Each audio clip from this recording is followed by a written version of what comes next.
നമുക്ക് വേദയുടെയും വിക്രത്തിൻ്റെയും നല്ലൊരു കഥ കേട്ടാലോ? വീഡിയോ ഇഷ്ടപ്പെടുവാണെങ്കിൽ ഒന്ന് ലൈക്ക് ചെയ്ത് ഹൈപ്പ് ചെയ്യാൻ മറക്കരുത് കേട്ടോ. അതോടൊപ്പം തന്നെ ആദ്യമായി കാണുന്നവരാണെങ്കിൽ സബ്സ്ക്രൈബ് ചെയ്യാനും മറക്കരുത്. അങ്ങനെ നമ്മൾ ഇനി കാണാൻ പോകുന്ന വേദയുടെയും വിക്രത്തിൻ്റെ ഒരു നീണ്ട കഥ തന്നെയാണ്.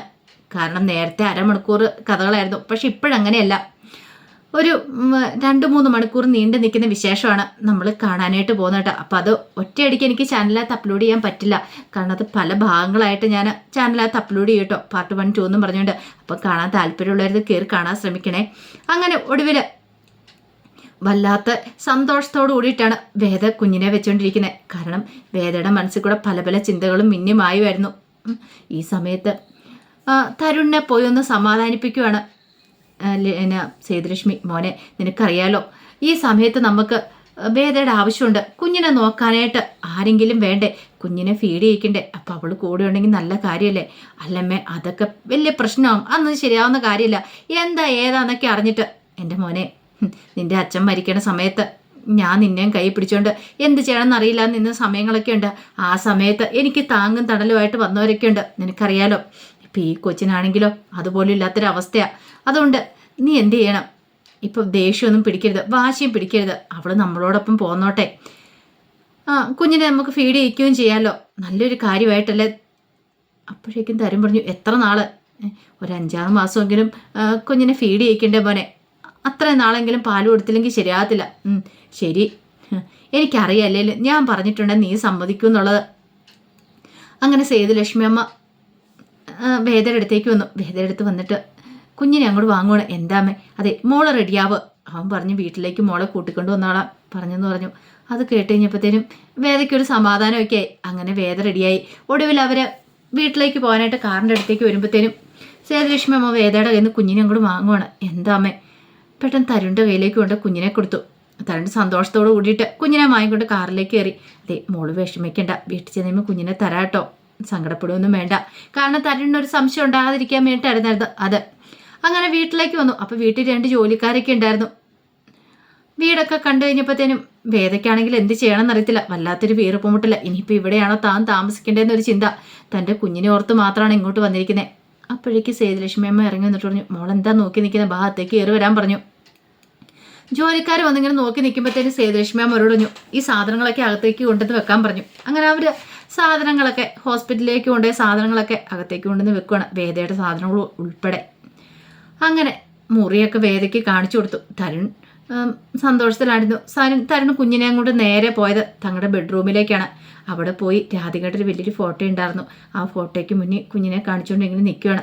സേതുലക്ഷ്മി അമ്മയ്ക്ക് ആ കാഴ്ച കണ്ടു കഴിഞ്ഞപ്പോഴത്തേനും സഹിക്കാൻ പറ്റില്ല. കുഞ്ഞപ്പത്തേനും കരയാനും തുടങ്ങിയിട്ടുണ്ടായിരുന്നു. കുഞ്ഞ് കരയുന്ന കേട്ട് കഴിഞ്ഞപ്പോൾ വേദയ്ക്ക് സങ്കടമായി. സേതുലക്ഷ്മി അമ്മ വന്നിട്ട് കുഞ്ഞിനെ മേടിക്കണം, ഇങ്ങ് താണ്ട് മോനെ, അവൾ കരയുന്ന കണ്ടില്ലേ, അവൾക്ക് ഫീഡ് ചെയ്യിക്കണ്ടേന്ന് ചോദിച്ചു.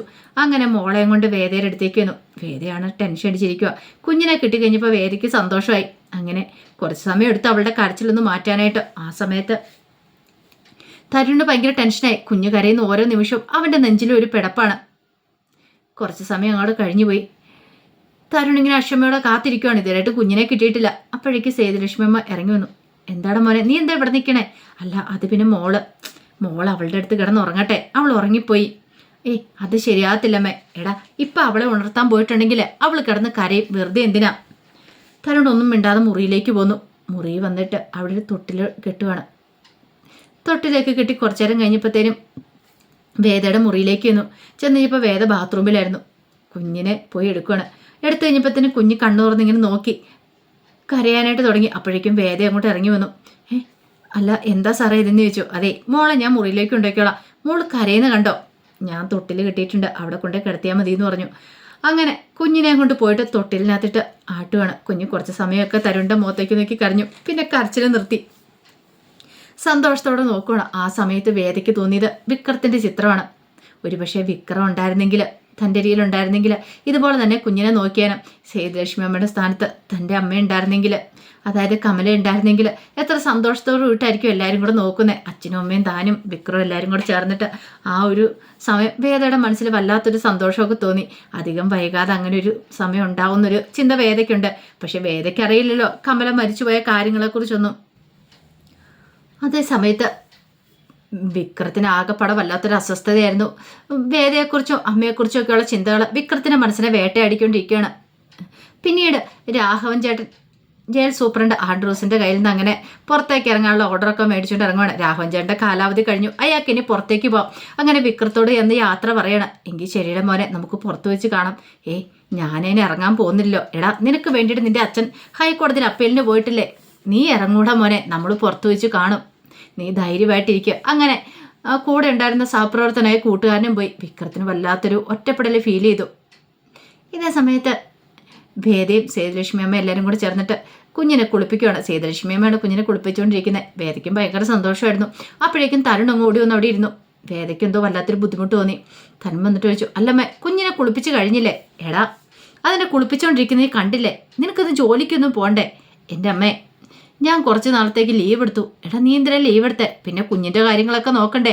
ഞാൻ അല്ലാതെ എൻ്റെ കുഞ്ഞിൻ്റെ കാര്യം പിന്നെ ആരാ നോക്കണത്? അതെ, കുഞ്ഞിനെ കുളിപ്പിച്ച് കഴിയുമ്പോഴത്തേനും എൻ്റെ അടുത്തേക്ക് കൊണ്ട് തന്നേക്കണമെന്ന് പറഞ്ഞു. ആകെപ്പാടെ ടെൻഷനായി പോയി വേദയ്ക്ക്. അങ്ങനെ തരുൺ അങ്ങോട്ട് പോയി കഴിഞ്ഞപ്പോഴത്തേനും സേതുലക്ഷ്മി അമ്മ പറഞ്ഞു, മോള് വിഷമിക്കൊന്നും വേണ്ടാന്ന് പറഞ്ഞു. അങ്ങനെ ഒടുവിൽ കുളിപ്പിച്ച് കഴിഞ്ഞപ്പോഴത്തേനും വേറെ ജോലിക്കാരിയുണ്ട്, അവരുടെ കയ്യിൽ കുഞ്ഞിനെ കൊടുത്തിട്ട് പറഞ്ഞു, തരുണിൻ്റെ കൈ കൊണ്ട് കൊടുക്കാനായിട്ട് പറഞ്ഞു. വേദ പറഞ്ഞു, അമ്മേ ഞാൻ എന്നൊക്കെ പറഞ്ഞ് സങ്കടപ്പെട്ട് അങ്ങോട്ട് പോകുമ്പോഴത്തേനും സേതുലക്ഷ്മി അമ്മ വേദയോടൊപ്പം മുറിയിലേക്ക് വന്നു. അപ്പോഴേക്കും വേദ പറഞ്ഞു, ഞാനെടുത്ത തീരുമാനം അത് തെറ്റായിരുന്നില്ലേ അമ്മേ? അതെന്താ മോളെ ഇപ്പം അങ്ങനെ തോന്നാനായിട്ട്? അങ്ങനെ വേണ്ടിയിരുന്നില്ലെന്ന് എനിക്ക് തോന്നുക. അത് സാരമില്ല മോളെ, ആ സമയത്ത് നിനക്ക് അങ്ങനെ ഒരു തീരുമാനം എടുക്കാൻ തോന്നി, അത് നല്ലതായിട്ട് എനിക്ക് തോന്നിയതുള്ളൂ. അതുകൊണ്ടാണ് നിന്റെ കുഞ്ഞിൻ്റെ ജീവൻ രക്ഷപ്പെട്ടത്. പക്ഷെ അമ്മേ, ഇനിയെങ്കിലും സത്യം പറയാതിരുന്നിട്ടുണ്ടെങ്കിൽ എങ്ങനെയാ ശരിയാന്നേ? ഞാൻ സത്യം പറയണ്ടേ? ഒന്ന് ആലോചിച്ച് നോക്കിയേ. എത്ര നാളെന്ന് വെച്ചാൽ എങ്ങനെ മുന്നോട്ട് പോകുന്നേ? എനിക്ക് എൻ്റെ കുഞ്ഞിനെ നഷ്ടപ്പെടുമെന്നൊരു ഭയമുണ്ട് മോളെ. സത്യം പറയണമെന്നുണ്ടെങ്കിൽ മോള് പറഞ്ഞു, ഞാൻ എതിർക്കുന്നില്ല എന്ന് പറഞ്ഞു. വേദ പറഞ്ഞു, അല്ല ഞാൻ പറയുന്നതുകൊണ്ട് അമ്മയ്ക്ക് ബുദ്ധിമുട്ടൊന്നും ഇല്ലല്ലോ? ഇല്ല മോളെ, നീ പറഞ്ഞു. അല്ലെങ്കിലും പറയുന്ന തന്നെ ഒരു കണക്കിന് നല്ലത്. എത്ര നാളെന്ന് വെച്ചാൽ അത് മൂടി വെച്ചുകൊണ്ട് നടക്കുന്നത്. വേദ പറഞ്ഞു, എനിക്ക് പറയണം, കാരണം എൻ്റെ കുഞ്ഞിനെ രക്ഷിക്കാനായിട്ട് വേറെ മാർഗ്ഗമില്ലെന്ന് ഉള്ള സത്യങ്ങളൊക്കെ പറയണം. പിന്നെ ഒരു പോലീസ് ഓഫീസറുടെ മുന്നിൽ നിന്നിട്ടല്ലേ ഞാനിത് പറയാനായിട്ട് പോകുന്നത്. അതുകൊണ്ട് ആ കാര്യത്തിൽ എനിക്ക് പേടിയൊന്നുമില്ലമ്മേ, ഞാൻ തന്നെ പറഞ്ഞോളാം. അല്ല മോളെ, വേണമെങ്കിൽ ഞാൻ പറയാം. വേണ്ടമ്മേ, ഞാൻ പറയുന്ന അതിൻ്റെ ശരിയെന്ന് പറഞ്ഞു. അങ്ങനെ വേദ ഒടുവിൽ തരുണിൻ്റെ മുറിയിലേക്ക് ചെല്ലുവാണ്. തരുണാണെങ്കിൽ കുഞ്ഞിനെ കൊണ്ട് തൊട്ടിൽ കിടത്തിയിട്ട് പാട്ട് പാടുമായിരുന്നു. അങ്ങനെ പാട്ട് പാടി അതിനുശേഷം കഥകളൊക്കെ പറഞ്ഞു കൊടുക്കുക. അതെല്ലാം കേട്ട് വേദ കുറേ സമയം അവിടെ വാതിലിൻ്റെ അവിടെ നിൽക്കുകയാണ്. തരുൺ പക്ഷെ അതൊന്നും അറിയുന്ന പോലും ഉണ്ടായിരുന്നില്ല വേദ അങ്ങോട്ടേക്ക് വന്നത്. അങ്ങനെ കഥകളെല്ലാം പറഞ്ഞു കഴിഞ്ഞപ്പോഴത്തേന് കുഞ്ഞു ഉറങ്ങി. അപ്പോഴേക്കും തരുൺ പറഞ്ഞു, അതെ, ഇനി ബാക്കി കഥയൊക്കെ ഞാൻ പിന്നീട് പറയാട്ടോ. കുറേ കഥകളുണ്ട് എൻ്റെ മോൾക്ക് വേണ്ടിയിട്ട് എനിക്ക് പറഞ്ഞു തരാനായിട്ട്. ഈ അച്ഛനോത് ഓരോന്നോരോന്നായിട്ട് പറഞ്ഞു തരൂ കേട്ടോ. എൻ്റെ മോളെ എൻ്റെ ജീവിതം എന്നൊക്കെ പറഞ്ഞു. പിന്നെ എൻ്റെ മോൾക്ക് വേണ്ടിയിട്ട് ഇത് കണ്ടോ, ഈ അച്ഛന് എവിടെയാ എൻ്റെ മോളെ ഒളിപ്പിച്ചു വെച്ചിരിക്കുന്ന അറിയാവോ എന്ന് ചോദിച്ചു. അതും പറഞ്ഞിട്ട് നെഞ്ചി കുത്തിയിരിക്കുന്ന ആ ടാറ്റു, അതായത് ആ കുഞ്ഞിൻ്റെ കാൽപാദം, ആ നെഞ്ചി ടാറ്റു കുത്തിയിട്ടുണ്ടായിരുന്നു. കണ്ടോ, ഇതാണ് ഇവിടെ എൻ്റെ മോൾ എപ്പോഴും എൻ്റെ അച്ഛൻ്റെ നെഞ്ചി തന്നെ ഉണ്ട് കേട്ടോ എന്ന് പറഞ്ഞു. ഇത് കണ്ടു കഴിഞ്ഞപ്പോഴത്തേനും വേദ ഒരു നിമിഷം ഞെട്ടിപ്പോവണം. വാതക്ക് നിന്ന് വേദ ഈ കാഴ്ച കണ്ടു. വേദയ്ക്ക് അത് ചിന്തിക്കാൻ പോലും പറ്റുന്നുണ്ടായിരുന്നില്ല. എത്ര ആഴത്തിലാണ് തൻ്റെ മോളെ തരുണ് സ്നേഹിക്കുന്നതെന്നുള്ള സത്യങ്ങളൊക്കെ വേദ തിരിച്ചറിയുമായിരുന്നു. അപ്പോൾ ഇതിൻ്റെ ബാക്കി കഥകളൊക്കെ ഉണ്ട് കേട്ടോ. അപ്പോൾ ഓരോരോ എപ്പിസോഡുകളായിട്ട് ഞാൻ ചാനലിനകത്ത് അപ്ലോഡ് ചെയ്യാം കേട്ടോ. അത് ഇന്ന് തന്നെ ഞാൻ പറ്റുന്ന പോലെ തന്നെ അപ്ലോഡ് ചെയ്യട്ടെ. അപ്പോൾ മറക്കാതെ എല്ലാവരും കയറി കാണാൻ ശ്രമിക്കണം കേട്ടോ. ഒരിക്കൽ കൂടി എല്ലാവർക്കും ശുഭദിനം നേർന്നുകൊണ്ട് നിർത്തുന്നു. നന്ദി.